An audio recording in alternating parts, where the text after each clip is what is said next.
Olá, seja muito bem-vindo ao Jornal da Record News. Esta edição também está ao vivo no nosso canal do YouTube e no Facebook da Record News. Vamos agora aos destaques desta segunda-feira. Bolsonaro apresenta sintomas de coronavírus. Após ter febre, o presidente vai ao hospital das Forças Armadas e faz teste para detectar a Covid-19. Restaurantes, bares e salões de beleza voltam a funcionar em São Paulo. Retorno vem acompanhado de uma série de restrições e pouco movimento. Companhia aérea Avianca pede falência no Brasil. Com dívida bilionária, a empresa já estava proibida de operar voos no país. Nova pandemia ameaça o futuro da fruta mais popular do mundo. Doença que afeta as bananas é silenciosa e se espalha rapidamente. Japão é o país com o maior número de pessoas com mais de 100 anos. Estudos revelam que o segredo para viver bastante pode estar na alimentação.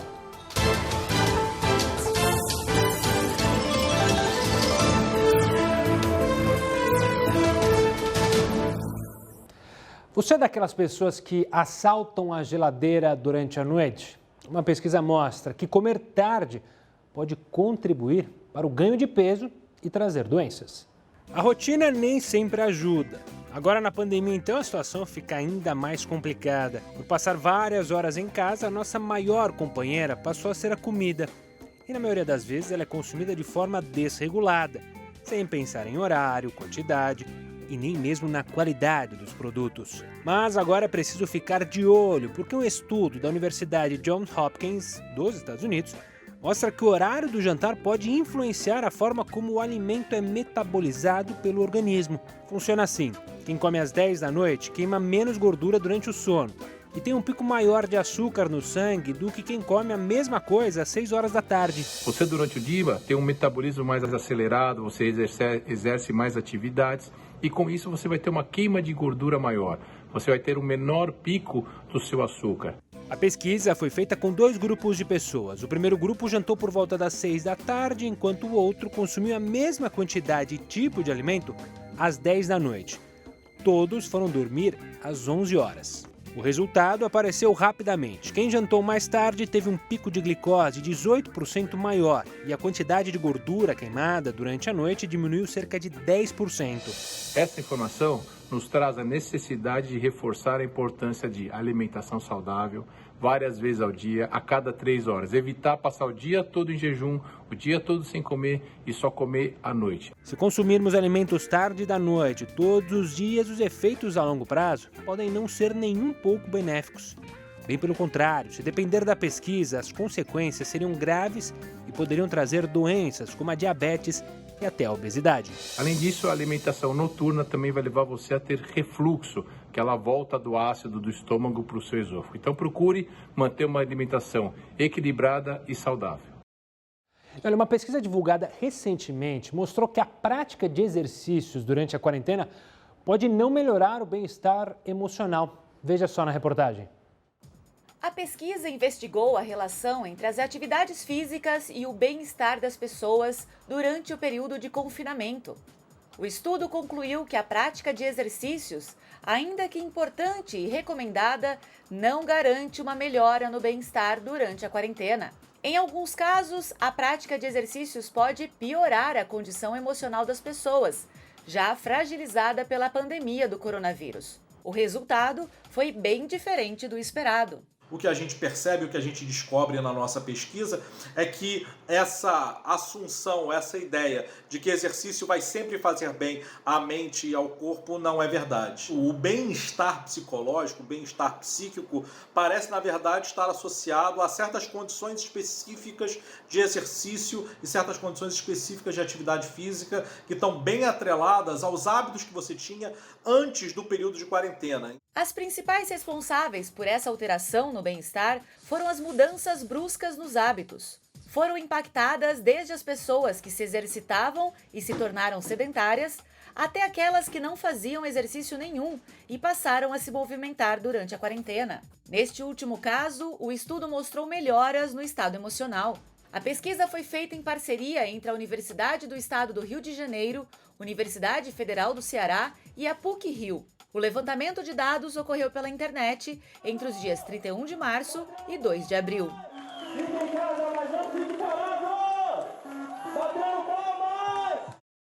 E você tem feito exercício? Você tem se alimentado bem durante essa quarentena?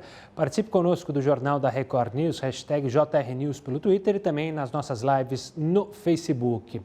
Agora falando de economia, sem condições de pagar os credores, a Avianca Brasil pediu falência à Justiça. Quem tem mais informações sobre a situação da empresa aérea é a repórter Giovana Reisardo. Uma boa noite, Giovana. Oi, Gustavo. Boa noite para você, boa noite a todos. A Avianca Brasil fez uma solicitação na sexta-feira passada ao Tribunal de Justiça de São Paulo para converter o pedido de recuperação judicial para falência. A empresa aérea estava em crise desde o fim de 2018, quando declarou que não tinha mais condições de pagar uma dívida estimada em 500 milhões de reais. Agora, essa dívida atualizada chega a 2 bilhões e 700 milhões de reais. A companhia aérea, ela não operava mais, não tinha mais aviões, mas nestes 22 anos de existência, chegou a ter 48 aeronaves. Eu conversei com um advogado especialista no setor para entender como fica a situação da empresa aérea. No final do ano passado, inclusive, o próprio administrador da recuperação judicial já havia recomendado ao judiciário que a recuperação judicial da Avianca fosse convertida em falência. Essa dívida tem que se avaliar quais são os ativos que sobraram da Avianca, proceder à liquidação desses ativos e fazer o pagamento dos credores. Agora a gente conversa com o Heródoto Barbeiro no Jornal da Record News sobre o fechamento dos shoppings nos Estados Unidos. O Heródoto tem mais detalhes. Heródoto, será que os shoppings, pelo menos lá nos Estados Unidos, vão sobreviver a esse momento ou eles já estão com os dias contados por lá? Olá, Gustavo. Olha, é curioso que quando a gente falou em fechamento aqui, muita gente ficou discutindo quando é que os shoppings brasileiros vão ser abertos. E alguns shoppings foram abertos, você teve uma quantidade enorme de pessoas na porta, outros nem tanto. Mas quando você olha para os Estados Unidos, que geralmente vai na frente do consumo e vai na frente do sistema capitalista, a gente percebe o seguinte, a coisa lá está ficando feia. Por que razão?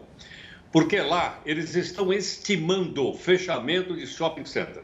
Eu me lembro de ter visto já uma foto da cidade de Detroit, todo mundo conhece, a cidade do automóvel, uns shoppings fechados. Mas afinal de contas, o que está acontecendo com os shoppings nos Estados Unidos? O pessoal está procurando outros meios. A gente tem um telão para mostrar, que é o seguinte. Ele mostra, portanto, olha lá. O que está acontecendo aqui que ameaça shopping? Estados Unidos, hein? Vai chegar aqui. Compras online, está acontecendo aqui. Lojas quebradas, porque, aliás, eu vi aqui no shopping do lado várias lojas que não reabriram. E menos dinheiro em circulação por causa da pandemia. Então, a pandemia está simplesmente acelerando a ameaça dos shoppings nos Estados Unidos e muitas lojas aqui no Brasil. Bom, além dessas questões, há uma outra que eu gostaria de mostrar aqui também para o pessoal ver direitinho, é o seguinte. Olha lá, isso é uma estimativa feita nos Estados Unidos. 1/3 dos shoppings fecha até 2021. Então, desse ano, 1/3, cada 3 shoppings, um vai fechar nos Estados Unidos. Você imagine a quantidade de loja, a quantidade de dinheiro que significa lá nos Estados Unidos. E é um fenômeno que, quando começa lá, começa a se espalhar pelo resto do mundo. Mas há outra forma de concorrência também no shopping. O que é? Enquanto os shoppings estão com problema, as tendências quais são? Outros pontos de lazer. Aquele rolezinho. Você lembra daqui fazer rolezinho no shopping?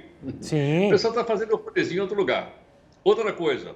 Mundo pós-pandemia. Outras possibilidades vêm vindo aí pela frente que vai mudar a sociedade. E, finalmente, o chamado esvaziamento dos shoppings.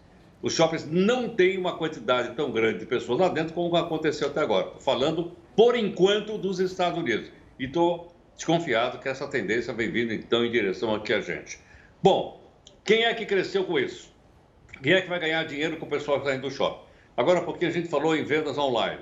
Mas se a gente pegar, por exemplo, um gigante da venda online, como a Amazon em português, a gente percebe que ela está crescendo cada vez mais. Ou seja, os shoppings estão perdendo aquele elan, aquela forma de atrair pessoas como acontecia no passado. É um fenômeno do século XXI. O shopping é coisa do século XX.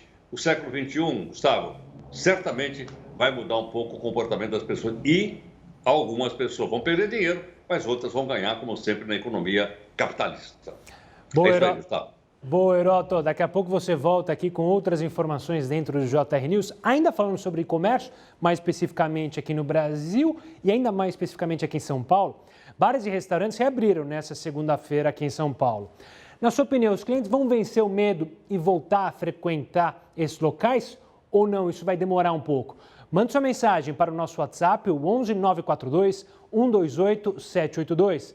Participe também pelas nossas lives no Facebook, no Instagram, no Twitter, #JR News, manda sua mensagem e, claro, pode participar também sobre outros assuntos que a gente traz à tona no JR News.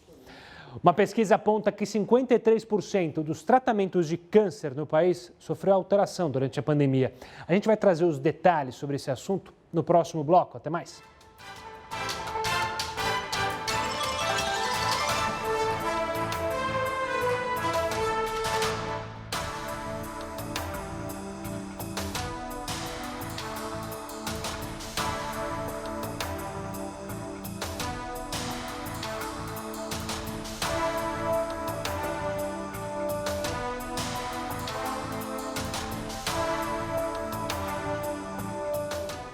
Estamos no ar com a sua participação. Hoje a pergunta é relacionada aos bares e restaurantes que abriram aqui em São Paulo. A gente vai falar mais sobre isso nessa edição.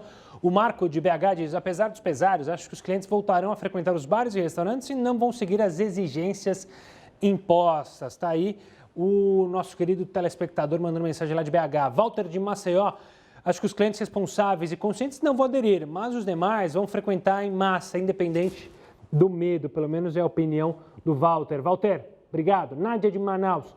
No meu ponto de vista, ninguém consegue ficar relaxado depois de tudo que aconteceu no Brasil. Valeu, obrigado pela participação, Nádia.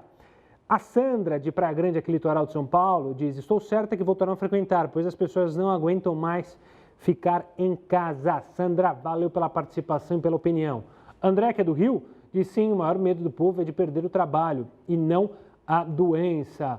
Obrigado pela participação, André.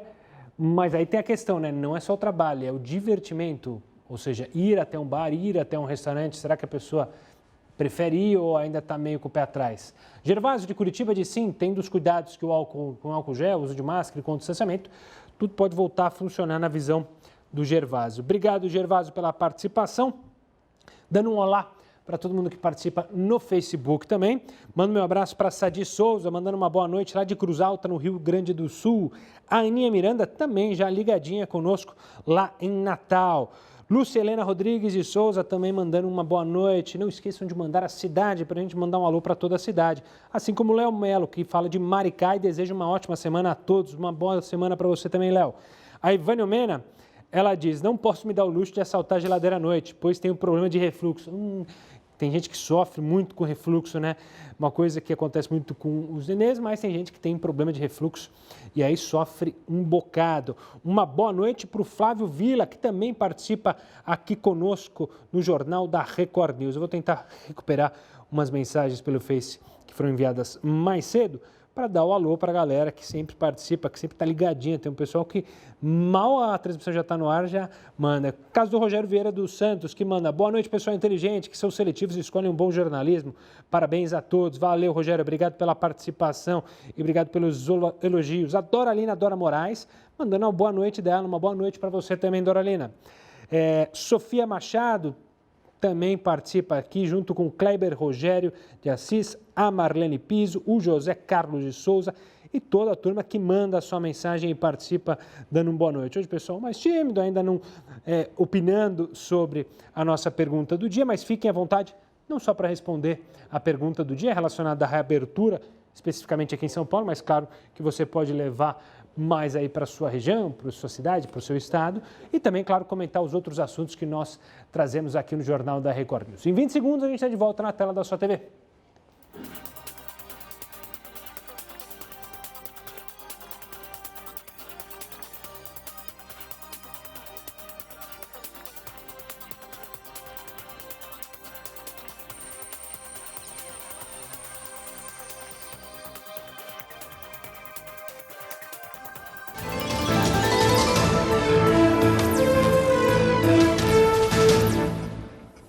Já estamos de volta para falar de um novo ciclone que está prestes a se formar e deve atingir o sul do Brasil a partir desta terça-feira. O fenômeno não deve ser tão forte como o da semana passada, mas deve trazer temporais. De acordo com os meteorologistas, os ventos podem chegar a 80 km por hora. A Defesa Civil alerta para o risco de alagamentos, enxurradas e deslizamentos de terra. Hoje foi encontrado o corpo da 13ª vítima do ciclone Bomba em Florianópolis. O corpo estava dentro de um rio. É bom lembrar que o ciclone Bomba atingiu casas em mais de 200 cidades de Santa Catarina. Diversas continuam destelhadas. Uma pesquisa do movimento Todos Juntos contra o Câncer apontou que 53% dos tratamentos de câncer no país sofreu alteração durante a pandemia. A pesquisa aponta que 68% dos pacientes do sistema público tiveram seus tratamentos alterados de alguma forma. Foram cancelados ou remarcados 72% dos exames, 60% das consultas, 15% das sessões de quimioterapia e 18% das radioterapias. No setor privado, o impacto foi menor. Apenas 38% passaram por alterações no tratamento. A pesquisa ouviu, entre 8 de abril e 29 de junho, pacientes, cuidadores e profissionais da saúde, tanto do SUS quanto de instituições privadas. O cenário fica mais preocupante quando acrescentamos a esses números um dado estimado pela Sociedade Brasileira de Cirurgia Oncológica. Segundo eles, houve uma redução de 70% no número de cirurgias oncológicas durante a pandemia. Entre os fatores que levaram a essa situação está o medo dos pacientes de serem contaminados pelo coronavírus. Por isso, muitas pessoas deixaram de comparecer a exames, consultas e procedimentos. Há também o fato de que muitos leitos, medicamentos e equipamentos foram redirecionados para o tratamento de doentes com Covid-19, o que é compreensível. Mas entidades e sociedades médicas alertam para a gravidade da situação. O paciente oncológico não pode parar o seu tratamento.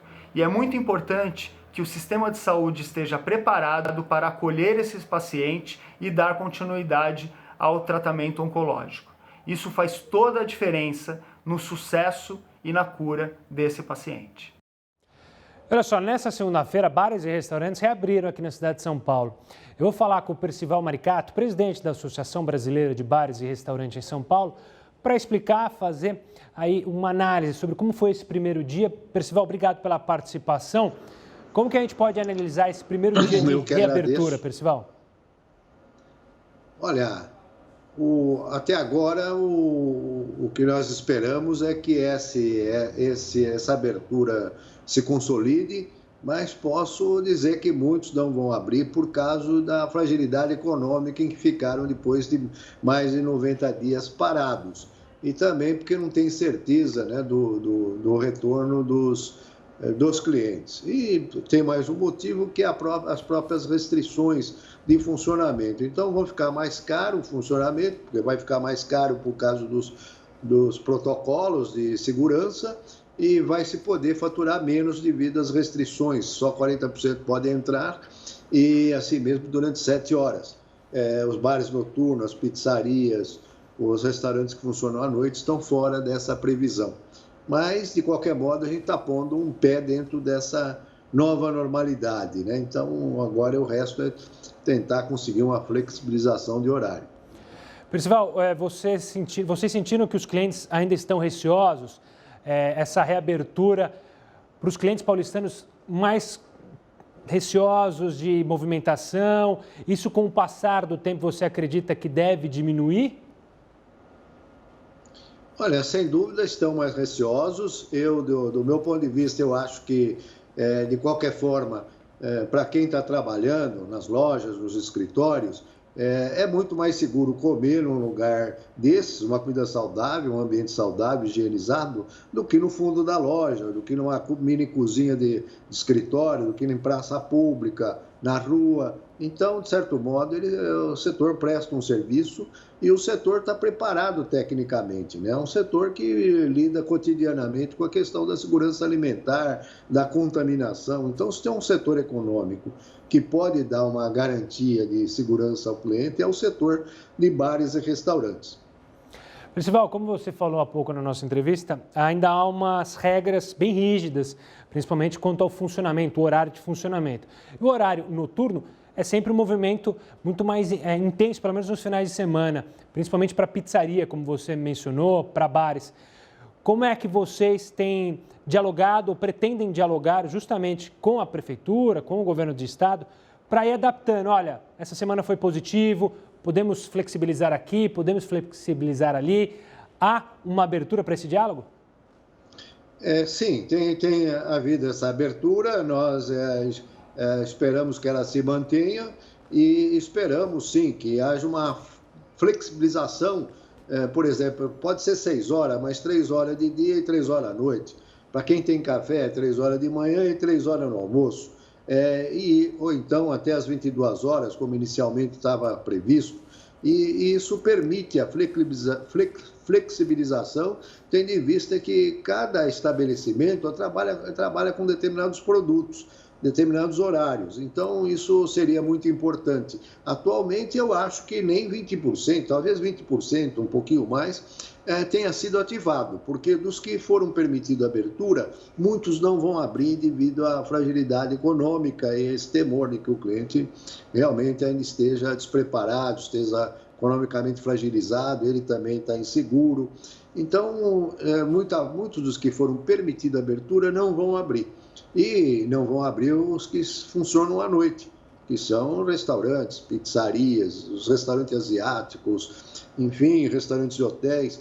Tem uma imensidão de estabelecimentos que não vai abrir. Vai abrir 25%, talvez, no máximo do segmento. Depois, talvez na semana que vem, aumente um pouquinho. Mas nós queremos que estes que não foram permitidos, né, seja permitido, sempre obedecendo à responsabilidade, ao protocolo, os distanciamentos e com o direito da prefeitura fiscalizar e fechar aqueles que não cumprirem esses protocolos. E também queremos que seja liberado as mesas em calçadas, né, que foram proibidas por causa daquele evento no Rio de Janeiro, um evento que foi pontual. Não é justo que milhares de estabelecimentos sejam penalizados, porque nós sabemos, inclusive, que mesas das calçadas são as que menos, as menos perigosas, as que menos transmitem vírus, são aquelas que estão ao ar livre. Então, é outra reivindicação que a gente tem feito e espera obter resultado. Percival, obrigado pela participação aqui conosco no JR News e, claro, você que está acompanhando essa entrevista, também participe. O que você acha dessa reabertura? Você ainda tem medo de frequentar os restaurantes e bares? Participe com a gente, #JR News ou então lá na nossa live no Facebook. E de acordo com a ONU, a Organização das Nações Unidas, mulheres têm mais chances de apresentar sofrimento psicológico por causa do coronavírus. E as consequências podem ser graves. Os impactos sobre a saúde mental estão entre as diversas consequências causadas pela pandemia. O isolamento social, medo do contágio e até a perda de renda são alguns fatores que contribuem para o surgimento de quadros como ansiedade e depressão. A ONU identificou que as mulheres são as pessoas que mais sofrem neste momento. Elas são mais vulneráveis a algumas doenças psiquiátricas, principalmente ao transtorno depressivo. Os afazeres domésticos, o medo de contrair a doença, o medo de que algum ente querido sofra com a doença. Então, todos esses fatores influenciam para respostas emocionais relacionadas à ansiedade. A quarentena diminuiu muito o repertório de atividades em que as pessoas podiam recorrer quando se sentissem mal, como, por exemplo, sair com os amigos ou fazer atividades ao ar livre. E isso acaba aumentando os sentimentos ruins. Estudos afirmam que a explicação para as mulheres serem as mais afetadas se deve a uma série de questões, desde fatores sociais sobre ser mulher até uma predisposição biológica relacionada a ciclos em que as mulheres têm alterações hormonais e estão mais vulneráveis. Em alguns casos, o isolamento social também aumentou os conflitos e violências que já ocorriam dentro de casa. E para reduzir os efeitos negativos da pandemia no nosso psicológico, é importante seguir algumas dicas. É muito importante, para preservar a saúde mental, não ultrapassar os seus limites. Faça o seu melhor, mas sempre de forma que você preserve a sua saúde mental. Procure reservar um tempo do dia para fazer algo que lhe proporcione bem-estar, relaxamento. Isso vai te fazer muito bem. E se você perceber que não está conseguindo lidar com as emoções que surgem, que não está conseguindo manter o seu equilíbrio emocional e ter controle sobre o nível de estresse, busque ajuda especializada. Olha, um levantamento feito pelas secretarias estaduais de educação aponta que apenas 15 dos 25 estados brasileiros que implantaram aulas à distância monitoram o acesso dos estudantes. Os índices também mostraram que as atividades online não são acompanhadas por todos os alunos. Ou seja, boa parte dos estudantes podem não ter acesso à educação na pandemia. Isso geralmente acontece por falta de estrutura em casa, de computadores ou até mesmo por causa da falta de conexão. Agora vamos saber por onde Heródoto tem andado. Ele visitou algum lugar hoje, teve algum passeio por aí hoje, Heródoto? Olha, Gustavo, hoje eu fiz uma inspeção, olha só como eu estou ficando fiscal. Eu fiz uma inspeção pela região central de São Paulo, centro velho de São Paulo, dei uma volta por lá. E olha, passei por vários lugares, todo mundo conhece, Porta do Teatro Municipal, Viaduto do Chá, então eu achei uma coisa interessantíssima. Eu só vi uma única pessoa sem máscara, só um. Era um senhor que estava com a Bíblia, estava fazendo pregação, e ele foi o único sem máscara, os demais todo mundo com máscara. Mas sabe o que eu vi também? Uma quantidade imensa daquelas tendas, daquelas casinhas pequenininhas que tem na rua, com pessoas que moram na rua. Essas pessoas não estavam de máscara, nenhuma delas. Aí fiquei pensando o seguinte, se você aplicar uma multa de R$500 numa pessoa dessa, como é que ela vai pagar? Se ela já mora na rua e vive do apoio das pessoas. Então, realmente foi uma coisa, vamos dizer assim, bastante contrastante. Ver de um lado todo mundo de máscara andando na rua e do outro as pessoas dentro daquelas pequenas construções, vivendo. E olha, está mais cheio agora do que estava no passado, por incrível que pareça. Infelizmente, né, Heródoto? Daqui a pouco o Heródoto volta aqui com mais assuntos. Não, tem tela ainda, né? Ah, tem tela. Ó, eu tô já querendo me adiantar, já me perdi aqui no raciocínio. Mas a gente vai falar também de desemprego, né, Heródoto? Então, porque, exatamente, aumentou muito a quantidade de pessoas na rua. Olha, eu não gosto de dar má notícia, a gente procura aqui dar as notícias como a nação.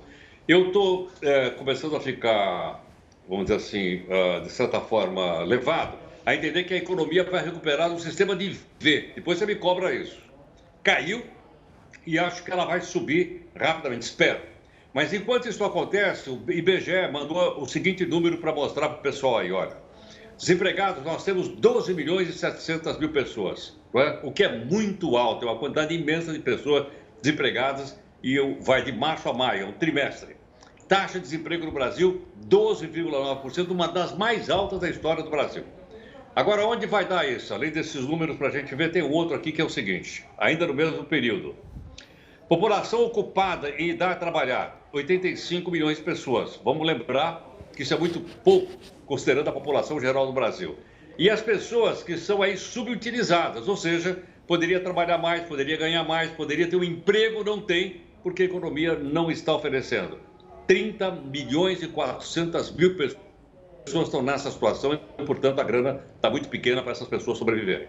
E o dado final aqui, ainda mostrado pelo IBGE, dá conta que a recuperação vai se dar a partir do mês de julho, agosto, quando se espera que principalmente o setor de serviços puxe a economia para cima. Haja vista que, como você sabe, hoje abriram bares, abriram restaurantes e abriram os salões de beleza, Gustavo.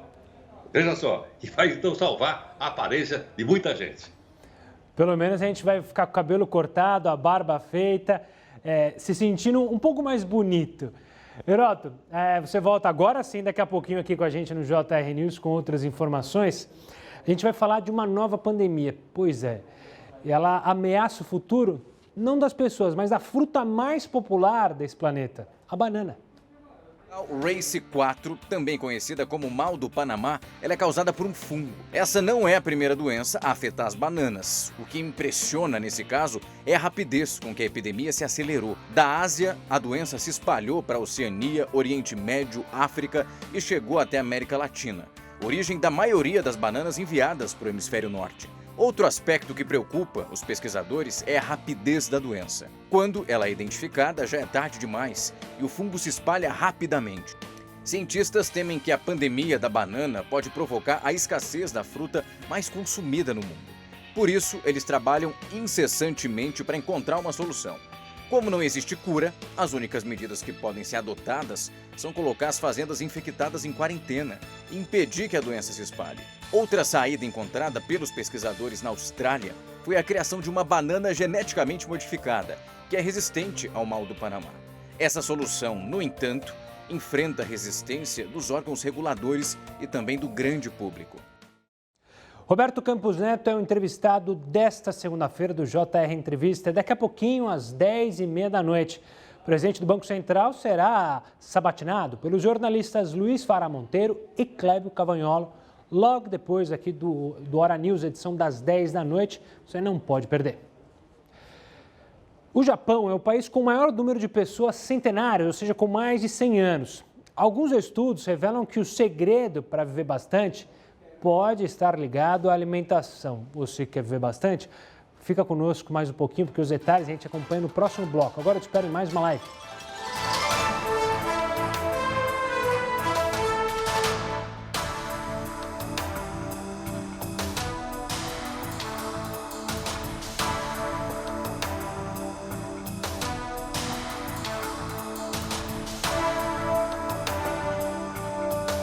Estamos no ar com mais a sua participação aqui nos intervalos do Jornal na TV.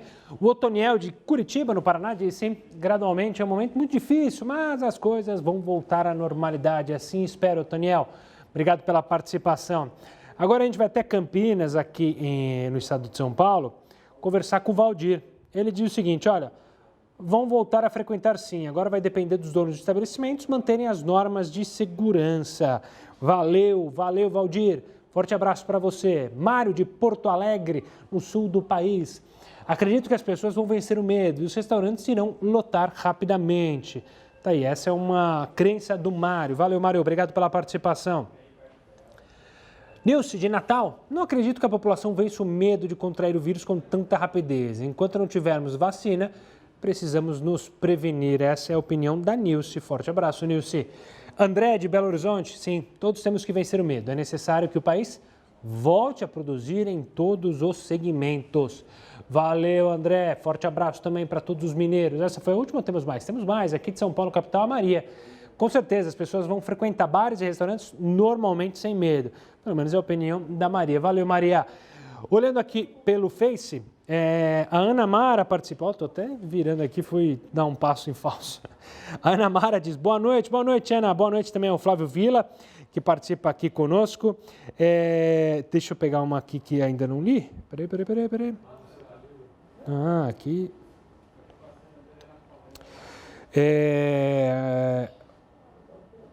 O Carlos Dias Rodeio, nunca li, então está aqui anotado. Abraço, amigo. Abraço para você também, que é de Presidente Prudente. O Júnior Inácio falando dos comentários do Heródoto, que ele é assim como Heródoto, sincero nas opiniões, rústico e direto. Valeu, Júnior. Obrigado pela participação. Doralina mandando mensagem aqui. A Toninha Silva diz: boa noite a todos. Gustavo, não entra em restaurante de jeito nenhum. Não há necessidade, dá para esperar. Essa é a opinião da Toninha. Valeu, Toninha. Obrigado pela participação. O Wilson manda um comentário aqui. Enfim, quem está acompanhando sabe. O Júnior Inácio participando lá do Paraná, sempre assistindo. Forte abraço para você, Júnior. Ana Mara, que é de Araguá do Sul, falei. Boa noite, Cris. Cristina Romero participando aqui. A Selma Souza. Travou, Cristina? Então a gente já destrava aqui. Um forte abraço para o Carlos Coldeiro também, para o José Carlos de Souza, para a Lisete. Uma ótima semana para você também, Lisete. E a Cristina Romero diz: a economia tem que voltar, o povo precisa, é claro, mas com toda a segurança, né? A nossa saúde é primordial. Obrigado pela participação a todos que mandaram mensagens no Facebook. A gente ainda tem mais uma participação, a gente tem mais um break, né? Eu estou perdido hoje. Daqui a pouco a gente volta. Quanto tempo a gente tem para... A gente tem 40 segundos ainda, então dá para eu chamar a sua participação também pelo Facebook, também pelo Twitter, como fez a Crista, que diz: as lojas que estão indo à falência, os empregos perdidos não é por culpa do coronavírus, a culpa é da incompetência e teimosia de prefeitos e governadores. Ela põe entre parênteses, com raras exceções. Está lida a sua mensagem. Uma ótima noite para o Luciano, que também participa lá do Recife com a hashtag JRNews. Um forte abraço a todos. Daqui a pouco a gente volta.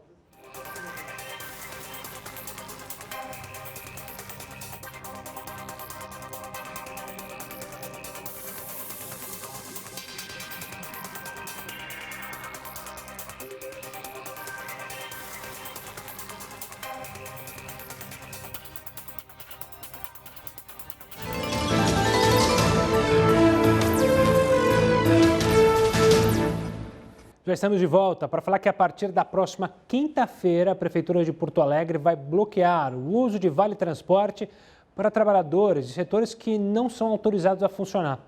O Vale Transporte dos funcionários de atividades não essenciais será suspenso por 15 dias. Já os pagamentos em dinheiro serão aceitos em todos os horários. Caso o fluxo de passageiros nos transportes públicos não diminua, a Prefeitura também vai suspender essa forma de pagamento. Até quarta-feira será disponibilizado um site na internet para que o passageiro do transporte público possa consultar a situação do cartão. Vamos até o Japão. Por que o país asiático? É o país com o maior número de pessoas com mais de 100 anos. Alguns estudos científicos revelam que o segredo para viver bastante pode estar na alimentação. No Japão, a cada 100 mil pessoas, 48 conseguem chegar aos 100 anos. Por isso, surgiram alguns questionamentos sobre o que os japoneses fazem para viver tanto. Para descobrir isso, vários estudos sobre o assunto passaram por uma revisão e alguns pontos em comum foram identificados em diversos deles. Os artigos chamaram atenção para o consumo de frutos do mar, vegetais, soja e produtos relacionados como molho de soja, arroz e sopa de miso, que é uma pasta de soja fermentada típica da culinária japonesa. A dieta dos japoneses está associada a menos mortes por problemas cardíacos, mas não tem influência sobre outros tipos de doenças, como câncer. Ao longo dos anos, as formas de alimentação mudam. Por causa disso, um grupo de pesquisadores de uma universidade do Japão tentou descobrir qual a versão da dieta japonesa que tem mais influência na longevidade. Eles elaboraram refeições representando as dietas japonesa e americana na década de 90. Os alimentos foram oferecidos a ratos. Os animais que receberam as refeições japonesas tinham pouca gordura no abdômen e no sangue. Na segunda fase da pesquisa, os estudiosos usaram dietas típicas do Japão de diferentes décadas e a que teve mais sucesso foi a de 1975. Os animais tiveram menor risco de diabetes e doenças causadoras de lesões e inflamações no fígado. Além disso, os ratos viveram mais, tiveram boa memória e menos prejuízos físicos durante o envelhecimento. A dieta dessa época era rica em algas e frutos do mar, legumes, frutas, temperos tradicionais, contava com uma grande variedade de alimentos e evitava o excesso de açúcar. A forma de preparo dessa culinária, desses alimentos, é baseada mais no cozimento, no vapor, e se evita a fritura. Então são alimentos menos calóricos, mais saudáveis, porque se concentram os nutrientes. Então é uma dieta considerada uma dieta saudável e esses elementos podem estar presentes na sua alimentação diariamente aí para manter a saúde. Pode parecer um pouco difícil seguir uma alimentação tão saudável como a de 1975, tanto que até os japoneses enfrentam dificuldades atualmente. As taxas de obesidade e diabetes aumentaram por lá. E essas mudanças podem acabar tirando o Japão do primeiro lugar no ranking dos países com mais centenários. E a sua dieta, como anda nessa quarentena? Olha, o governo de São Paulo anunciou nesta segunda que os testes da vacina contra o coronavírus vão começar no dia 20 de julho. Os detalhes você acompanha daqui a pouquinho. Agora eu te espero em mais uma live nas nossas redes sociais.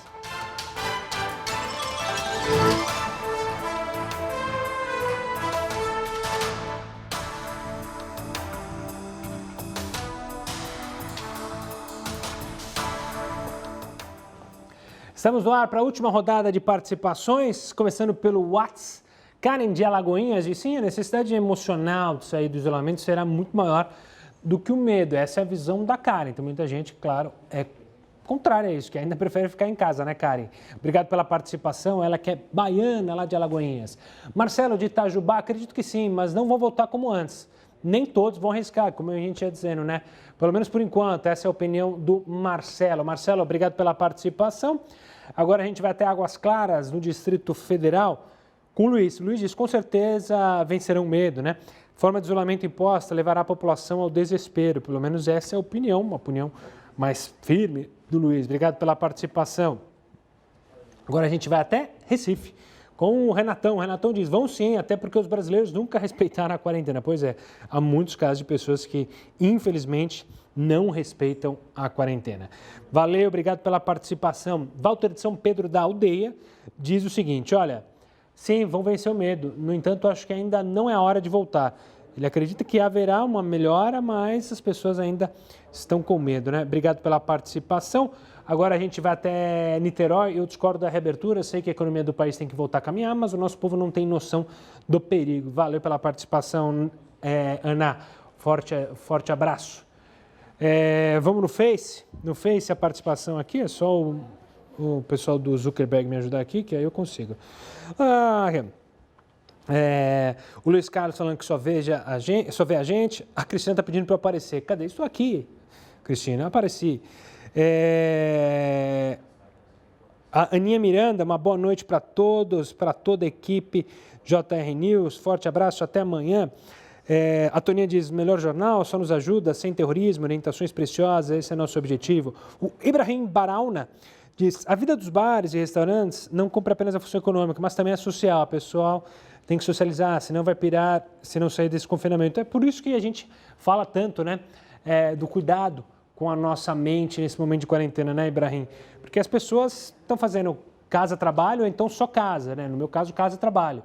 E aí você sente falta de uma atividade esportiva com amigos que você extravasava, né? Quem joga futebol, quem gosta de correr, quem gosta de jogar basquete e quem gosta de fazer a social com os amigos do trabalho, ou seja, sair do ambiente de cobrança, de pressão, que é o trabalho, para descontração. Isso faz falta, obviamente faz falta e por isso tem muita gente sofrendo. Quanto tempo a gente tem? 40 segundos ainda dá tempo de falar com a Ivânia Omena, que diz, uma alimentação saudável é difícil, devido aos venenos usados nos alimentos e também aquelas tentações, né, Ivânia? Tsuguyo, acho que precisa abrir os bares com todos os cuidados, a economia precisa ser reaquecida. Obrigado pela participação, Tsuguyo, obrigado a todos que participaram também no Facebook. Em 20 segundos a gente está de volta na tela da TV.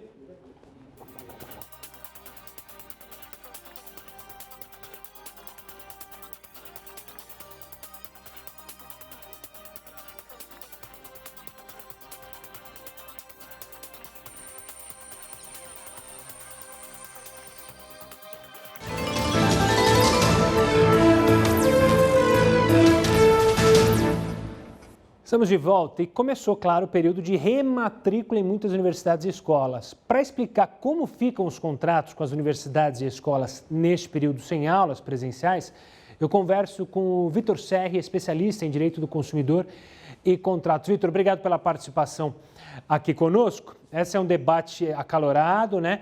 Mas como é que faz agora na rematrícula? Os valores têm que ser menores, certo? Eu que agradeço o convite, Gustavo Toledo. É sempre um prazer conversar com vocês da Record News.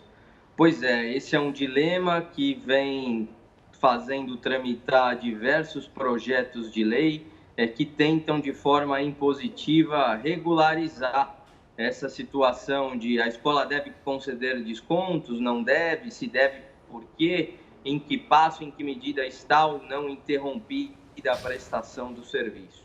E aí, no meio dessa cronologia, chega o período de rematrículas para um tempo que ainda é incerto, né? Nós não sabemos exatamente como as coisas vão estar no próximo ano letivo. Então, a gente sempre induz para algo que transcende a questão jurídica, né? As escolas e as instituições, de modo geral, de ensino, devem se compor com seus alunos, com os pais de seus alunos, porque esse vai ser o único modo de manter ativos os contratos. Do contrário, qualquer tipo de intransigência ou de imposição nesse momento certamente vai prejudicar algumas das duas partes. E, Vitor, esses acordos extrajudiciais, ou seja, sem a necessidade da justiça, na sua visão, os pais, os alunos devem se unir para fazer um acordo coletivo ou cada um deve procurar de maneira individual? Qual é a sua análise para esses acordos? Me parece, Gustavo, que as instituições devem ter diretrizes equilibradas e razoavelmente uniformes, para que não existam disparates ou concessões ou privilégios. De toda forma, a gente sabe que a isonomia, o equilíbrio, ele só é efetivamente alcançado se cada caso for tratado de forma individualizada dentro daquela determinada realidade. Então, não há respostas absolutas, mas certamente as escolas devem ter, sim, diretrizes. A gente entende que as universidades, sobretudo, também se oneraram nesse tempo para poder instituir ferramentas e plataformas para não comprometer os anos letivos. Só que, em contrapartida, também os alunos foram impactados economicamente com toda essa situação. E muitos ainda sem ter mecanismos de seguir operando de modo online. A gente sabe que a internet não é uma realidade uníssona no nosso país. Então, certamente a escola deve sim ter pautas equilibradas, mas cada caso deve ser analisado dentro da sua individualidade.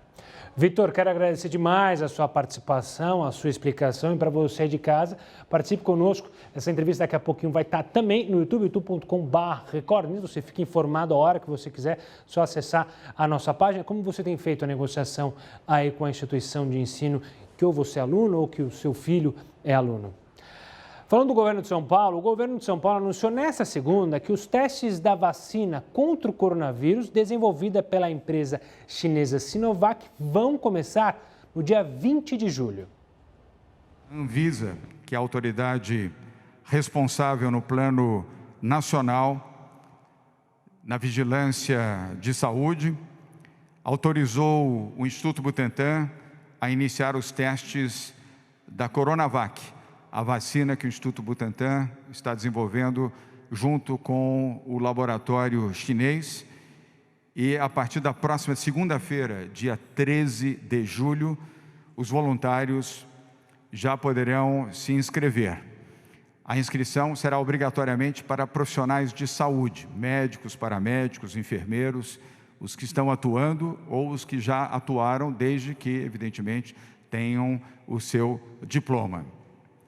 Com a autorização da Anvisa, começaremos o processo de testagem a partir do dia 20 de julho. Essa vacina chinesa também é a vacina inglesa do Reino Unido, de Oxford, que também foi testada aqui com brasileiros, e essa está um pouquinho ainda mais adiantada que a chinesa. Vamos falar com o Heroto para falar do Congresso peruano, que aprovou o fim da imunidade parlamentar. Quem conta isso é o Heroto. É de dar inveja? É da inveja, exatamente. Você foi no ponto, Gustavo. É para dar inveja. Pois é, no sábado, os deputados do Peru fizeram uma reunião no Congresso Nacional e rejeitaram a proposta. Não, nós vamos continuar fazendo, nós queremos a continuidade da nossa imunidade parlamentar. Muito bem. O que fez o presidente do Peru? É assim? Vou colocar então um plebiscito popular para perguntar para o povo se o povo quer ou não que vocês continuem com a imunidade. A hora que o homem disse, vou fazer o plebiscito, aconteceu uma coisa impensável. O Congresso Nacional se reuniu no domingo. Você já imaginou? Aqui eu não me lembro. Lá no Peru, eles se reuniram no domingo e aprovaram o fim da imunidade. Olha que maravilha. Agora, qual é a lição que nós podemos tomar disso, né? O que isso serve para nós?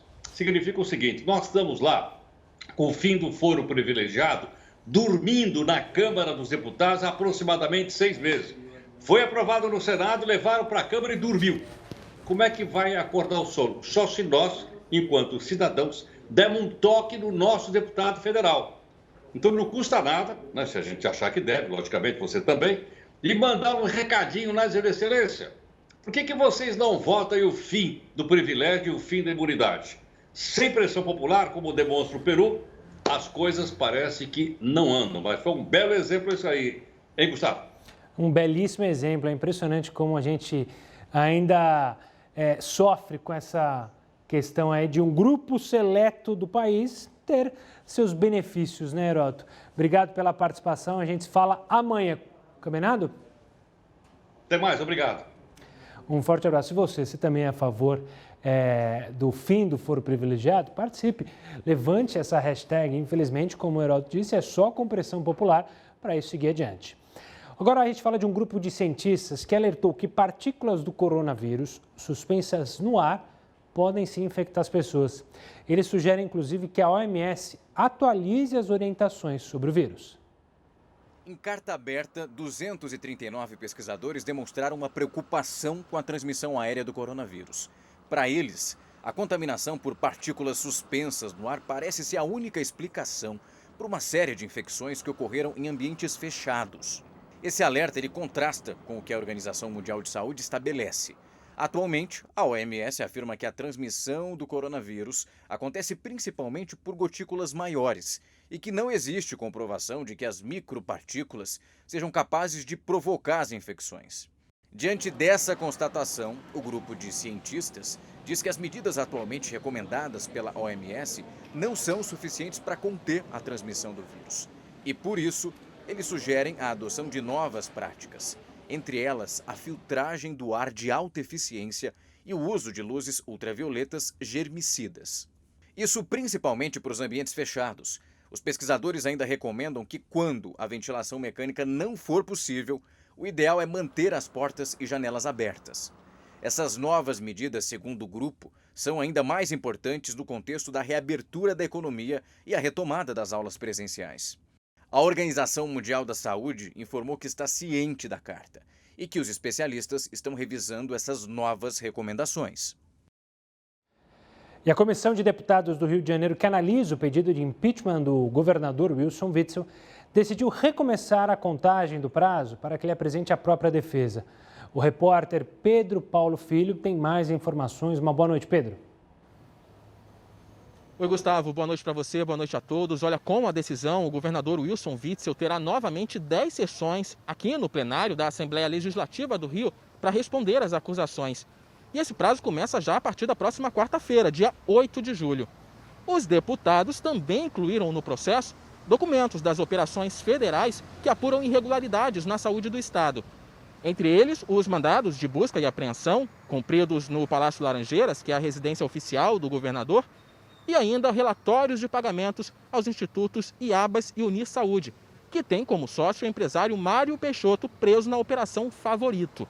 A gente lembra que a Operação Favorito foi um desdobramento da Lava Jato aqui no Rio de Janeiro, que apura irregularidades justamente em contratos na área da saúde. E falando sobre contratos na área da saúde, uma última informação, a Justiça do Rio determinou agora há pouco a quebra dos sigilos fiscal e bancário do ex-secretário estadual de saúde, Edmar Santos. A gente também lembra, Edmar Santos foi exonerado em maio após denúncias de irregularidades, principalmente na construção dos hospitais de campanha que deveriam ter sido erguidos para o combate à pandemia do coronavírus. Gustavo.